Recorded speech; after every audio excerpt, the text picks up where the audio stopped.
우리는 주를 기쁘시게 하라 이런 표어를 가지고 이 해를 시작하면서 우선 하나님을 알기 위해서 우리가 섬기는 하나님 이런 큰 제목 주제를 가지고 말씀을 나누었습니다.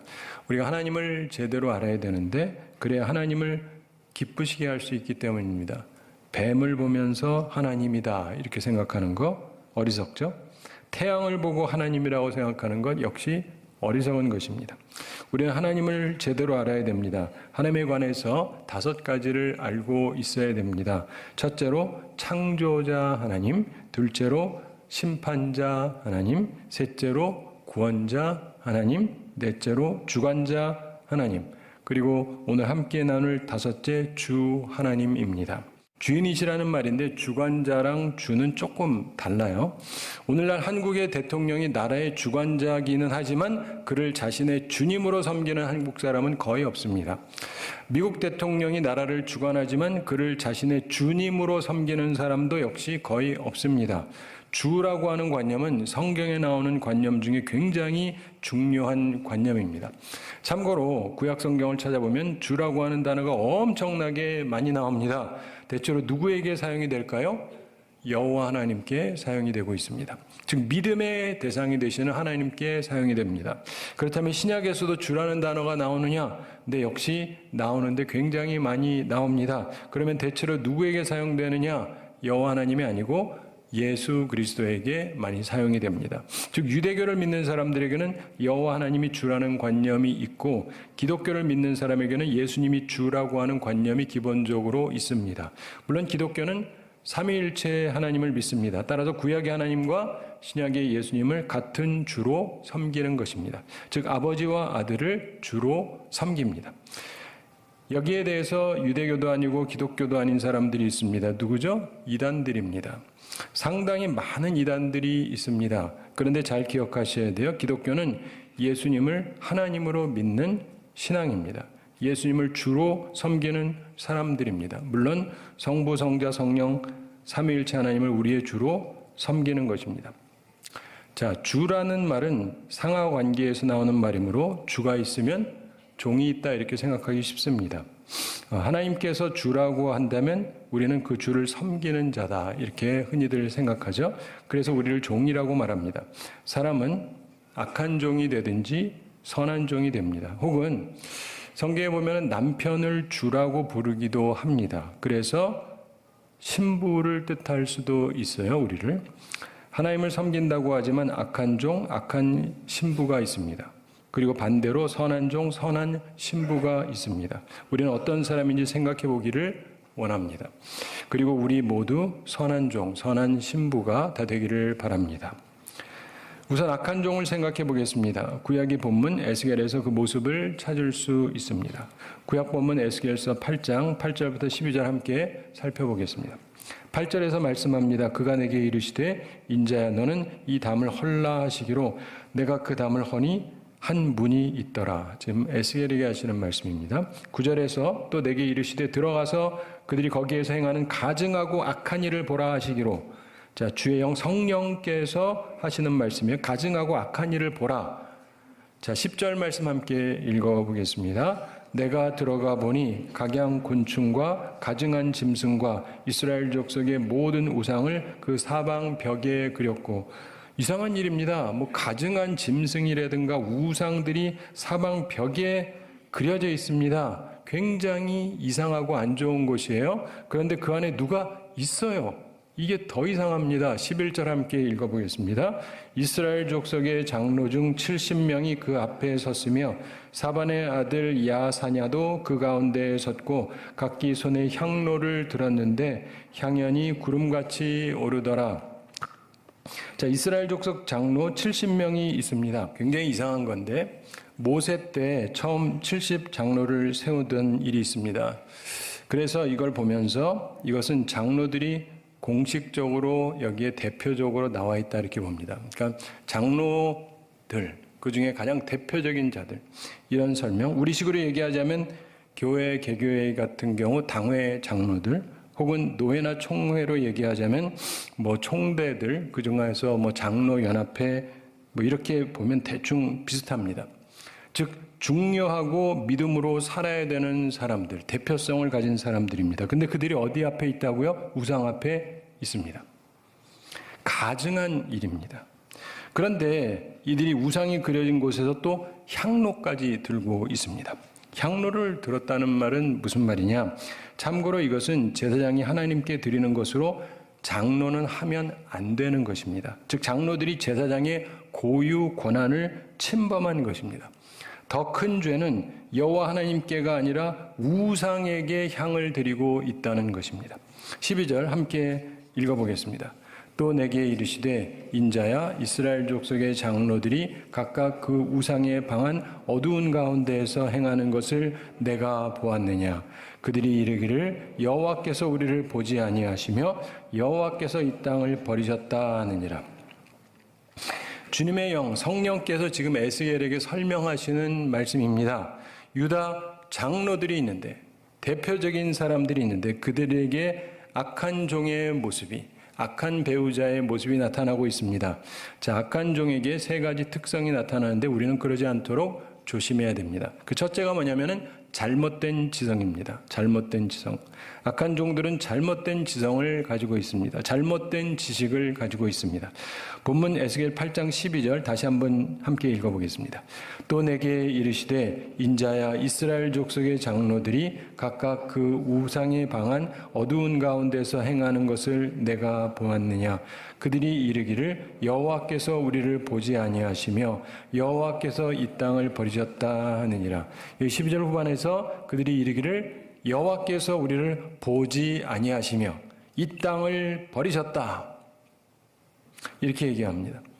이들은 마귀의 말에 귀를 기울이는 것입니다. 그래서 잘못된 지식을 가지고 있습니다. 하나님께서 우리를 보지 아니하신다. 이 땅을 버리셨다. 이렇게 잘못된 생각을 가지고 있습니다. 사람을 미혹하는 마귀는 항상 지식을 잘못된 길로 이끕니다. 지식이 잘못되면 그 다음은 모든 것이 엉망이 되기 때문입니다. 잘못된 지식 주의하셔야 됩니다. 성경에 처음 나오는 마귀의 말을 주의 깊게 생각해 보면 알 수 있죠. 뱀의 첫말이 뭔지 기억하십니까? 하나님이 참으로 너희더러 동산 모든 나무의 실과를 먹지 말라 하시더냐. 말도 안 되는 얘기죠. 근데 하나님 말씀에 관한 질문인데 여기서 여자의 답변에서 허점을 발견합니다. 여러분의 성경 지식에서 허점을 발견하는 순간 마귀는 여러분을 치고 들어가는 거예요. 지식이 제대로 안 돼 있으니까. 그래서 너희가 결코 죽지 아니하리라. 딱 이렇게 얘기합니다. 무슨 말입니까? 심판 없다. 안전 보장. 심판 부분을 싹 빼버립니다. 지금도 이거 대표적으로 하는 데가 여호와의 증인이에요. 이것은 흔히 이단들이 쓰는 수법들입니다. 자신들에게는 안전이 있다. 하나님은 사랑이시기만 하다라고 얘기를 해요. 별일 없다.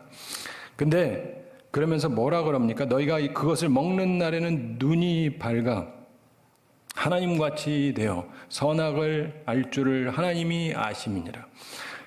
듣기 좋은 얘기죠. 내가 하나님처럼 된다니까. 복음처럼 들립니다. 문제는 이게 거짓 복음이라는 거죠. 사기예요. 사기.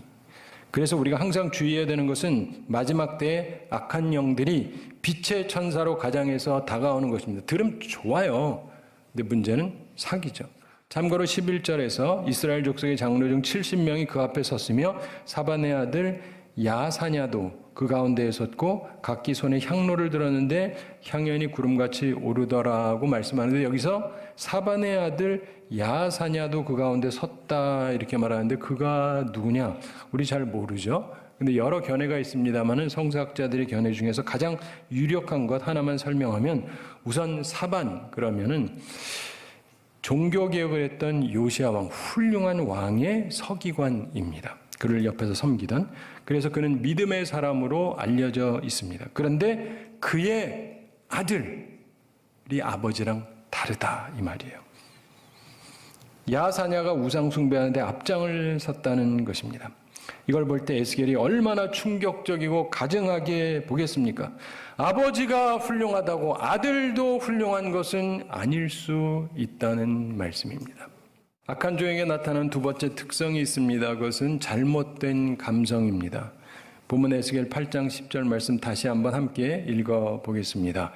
내가 들어가 보니 각양 곤충과 가증한 짐승과 이스라엘 족속의 모든 우상을 그 사방 벽에 그렸고, 이스라엘 장로들이 몰래 가증하고 악한 우상과 교제하고 있습니다. 잘못된 감성, 이것은 잘못된 사랑을 말합니다. 전에도 말씀드렸습니다마는 그리스도인들이 당연히 사랑을 해야 되죠. 그런데 사랑과 간음, 음란은 차이가 있죠. 음란도 그냥 세상적인 시각에서 보면은 사랑이죠. 로맨스니까. 그러나 그리스도인들은 분명히 사랑과 음란을 구별해서 말합니다. 그 차이가 뭡니까? 사랑과 음란, 사랑과 간음에 이걸 구별해 주는 것 하나가 있는데 그게 뭘까요? 바로 의입니다. 의. 의를 가진 사랑은 괜찮은 거고 의가 없는 불의한 것은 음란한 것입니다. 의로운 따뜻한 감성을 사랑이라고 하거든요. 하나님은 의로우신 분이십니다. 심판자이십니다. 물론 사랑이십니다. 구원자이십니다. 그런데 바로 이 두 가지, 의와 사랑이 함께 있어야 하는 것입니다. 그것이 하나님께서 말씀하시는 사랑입니다. 자, 악한 종에 나타나는 두 번째 특성이 바로 잘못된 감성이요. 뜨거움이 있어요. 근데 잘못됐어요. 영적 음란입니다. 하나님께서 증오스럽게 여기십니다. 하나님께서는 나의 개인적인 원수를 사랑하라고 하신 거지 마귀를 사랑하라고 하신 것이 아니지 않습니까? 악한 종에게 나타나는 세 번째 특성이 있습니다. 그것은 잘못된 영성입니다. 본문 에스겔 8장 11절 후반에서 각기 손에 향로를 들었는데 향연이 구름같이 오르더라 이렇게 말씀하죠. 여러분, 이 향은 기도를 상징하기도 하거든요. 무슨 말이냐? 장로들의 잘못된 영성을 말합니다. 이들의 예배와 기도가 잘못된 영성으로 물들어 있다는 뜻입니다. 신약에서도 요한 1서 4장 1절에서 사랑하는 자들아 영을 다 믿지 말고 오직 영들이 하나님께 속하였나 시험하라. 많은 거짓 선지자가 세상에 나왔음이니라. 이렇게 말씀합니다. 잘못된 영성이 있습니다. 변질된 영성이 있습니다. 그러니까 주의해야 돼요. 이상한 사람이 와서 이끌어 가려고 할 때가 있습니다. 주의해야 됩니다. 게다가 앞서 말씀드린 대로 제사장 혹은 목사의 고유한 부분까지 지금 침범하고 있는 거예요. 신약에서 가장 대표적으로 변질된 영성은 바로 니골라 당에서 찾을 수가 있습니다. 주님께서 요한계시록 2장 6절에서 에베소 교회를 향해서 말씀하십니다. 오직 내게 이것이 있나니 내가 니골라 당의 행위를 미워하는도다. 나도 이것을 미워하노라. 니골라가 누구냐? 성경에 보면 초대교회 7집사 중에 한 사람의 이름이 니골라였어요. 그가 본래 성령 충만하던 사람입니다. 지혜롭던 사람이에요. 사람들에게 칭찬받던 사람입니다. 그런데 그의 영성이 변질되었습니다. 우리나라에도 그런 사람들이 꽤 있었어요. 직분자고 성령 충만, 지혜 충만, 칭찬받던 사람인데 이단으로 바뀐 사람들이 꽤 많습니다.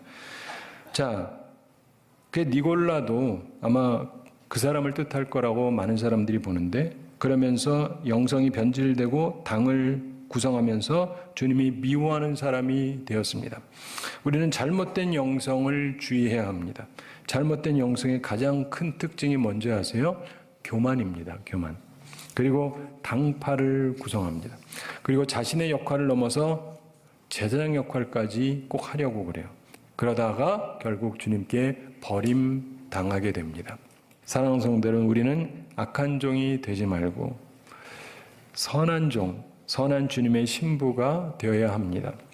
선한 종이 되려면 어떻게 해야 되느냐? 예수님을 참으로 주님으로 모시는 선한 종의 자세, 선한 신부의 자세는 무엇이냐?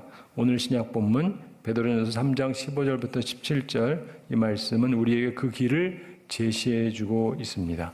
우리가 세 가지를 가져야 됩니다. 첫째로 바른 지성을 가져야 됩니다. 바른 지성이란 거룩함, 구별됨에 대한 지식을 말하는데 오늘 본문 베드로전서 3장 15절 함께 읽어보겠습니다. 너희 마음에 그리스도를 주로 삼아 거룩하게 하고 너희 속에 있는 소망에 관한 이유를 묻는 자에게는 대답할 것을 항상 준비하되 온유와 두려움으로 하고. 아멘. 자, 우선 너희 마음에 그리스도를 주로 삼으라 그러잖아요. 주님을 주로 삼으면 그래서 거룩하게 하라 이렇게 얘기합니다. 예수님을 주로 섬기는 선한 종은 거룩함을 따릅니다. 데살로니가전서 4장 3절에서도 하나님의 뜻은 이것이니 너희의 거룩함이라 이렇게 말씀했습니다. 하나님의 뜻은 우리가 거룩해지는 것입니다. 거룩하다는 것은 구별된 것을 말합니다. 우리는 악한 종, 세상의 사람들, 잘못된 영성을 가진 사람들하고 분명하게 구별된, 분명하게 다른 그런 모습을 가지고 있어야 됩니다. 그래서 우리는 바른 지성을 가져야 됩니다. 바른 지성 중에 우리가 기억해야 될 것 중에 하나가 야고보서 2장 1절 말씀이죠. 내 형제들아 영광의 주 곧 우리 주 예수 그리스도에 대한 믿음을 너희가 가졌으니 사람을 차별하여 대하지 말라. 예전에 개역성경에서 사람을 외모로 취하지 말라 이렇게 말씀했습니다.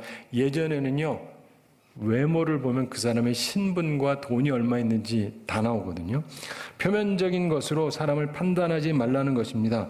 어떤 사람이 표면적으로 부유한 사람이라고 해서 그 사람은 우대하고 표면적으로 가난한 사람이라고 무시하고 그러면 안 된다는 이야기입니다.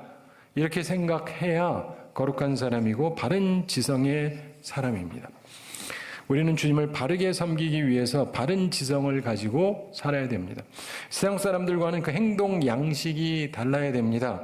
참고로 바른 지식을 갖는 것, 특별히 거룩함에 관한 지식을 너무 복잡하게 생각하실 필요는 없습니다. 소년들이여 야망을 가지라 이 말을 남긴 유명한 미국 농학자, 교육학자 클라크가 일본에 초빙받아서 갔을 때 삿포로 농업학교에서 교직을 하던 한 관리가 그분에게 뭘 작성을 해가지고 찾아왔습니다. 그러면서 교칙을 보여줘요. 근데 굉장히 깁니다. 그걸 보고 클라크가 웃으면서 이렇게 말했다 그럽니다. 규칙으로 인간을 만들 수는 없습니다. 그냥 이거 하나면 족합니다. 신사가 되라. 신사가 되라. 이렇게 말했다 그럽니다. 거룩하다는 것은 신사 숙녀 같은 모습이라고 할 수 있을 것입니다. 선한 주님의 신부의 둘째 특성, 그것은 바른 감성입니다. 그 마음 상태가 온전합니다. 본문 베드로전서 3장 15절에서 너희 속에 있는 소망에 관한 이유를 묻는 자에게는 대답할 것을 항상 준비하되 온유와 두려움으로 하고 이렇게 말씀하죠. 온유와 두려움, 바른 감성을 말합니다. 예수님이 온유하신 분이잖아요. 우리는 바른 감성, 균형 있는 감정을 가지고 있어야 됩니다. 하나님의 종은 온유와 두려움을 갖고 있어야 합니다. 야고보 3장 17절에서 오직 위로부터 난 지혜는 첫째 성결하고 다음에 화평하고 관용하고 양순하며 이렇게 말합니다. 성령의 사람은 성령의 열매를 맺는데 성령의 열매는 사랑, 희락, 화평, 오래 참음, 자비, 양선, 충성, 온유 그리고 절제입니다. 세상에 이것을 금하는 법이 없습니다. 선한 종은 바른 감성을 갖습니다. 아름다운 인격의 열매를 맺습니다. 온유와 두려움, 즉 균형 있는 감정을 갖고 하나님의 일을 행합니다. 바른 감성으로 사는 우리 모두가 되기를 바랍니다.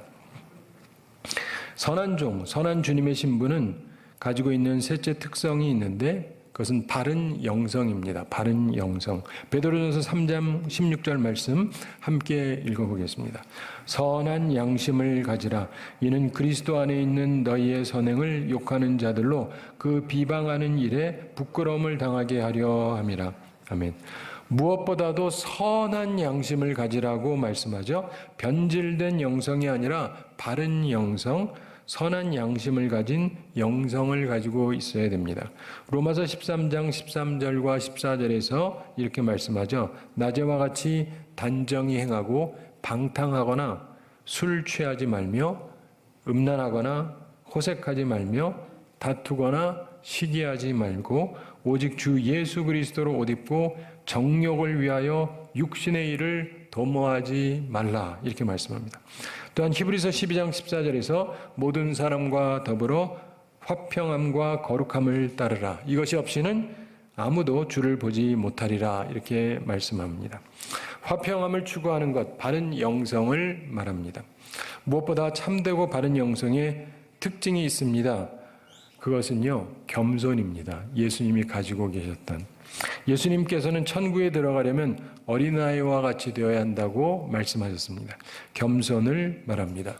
그래서 어거스틴은 신앙생활에서 가장 중요한 게 무엇이냐라고 누가 물어봤을 때 그것은 겸손이다. 그럼 두 번째로 중요한 게 뭡니까? 그것도 겸손입니다. 세 번째로 중요한 게 뭡니까? 그것도 겸손입니다. 라고 말했다 그러죠. 바른 영성을 가진 사람은 겸손합니다. 예수님 닮아서 겸손한 우리들이 다 되기를 바랍니다. 말씀을 맺습니다. 우리는 창조자 되시고 심판자 되시고 구원자 되시고 주관자 되시는 하나님을 우리의 주로 섬기는 사람입니다. 우리는 하나님을 섬기는 선한 종 혹은 선한 배우자가 되기 위해서 바른 지성, 바른 감성, 그리고 바른 영성을 가지고 살아야 됩니다. 그래서 하나님께 영광 돌리며 살아가는 우리 모두가 되기를 바랍니다. 제가 한 가지 이야기 말씀드리면서 오늘 말씀 마치겠습니다. 옛날에 어느 마을에 한 큰 부자가 살았습니다. 그런데 그 밑에 종들이 많이 있었는데, 근데 한 해는 마지막 날 밤인데, 보통은 쉬게 하는데 주인이 종들을 다 불러 모았습니다. 그리고는 각자에게 똑같은 양의 집을 줬어요. 그리고는 말을 했습니다. 이것 가지고 오늘 밤에 새끼를 꼬도록 해라. 할 수 있을 만큼 해라. 최대한 많이 해라. 그런데 꼭 기억할 게 있다. 요 새끼손가락보다 굵으면 안 된다. 굉장히 얇게 꽈야 된다. 이렇게 얘기를 했습니다. 그걸 듣고 많은 종들이 화가 났어요. 아니, 이런 날은 쉬어야 되는데 그거 참 지독하다. 마지막까지 일을 시키는구나.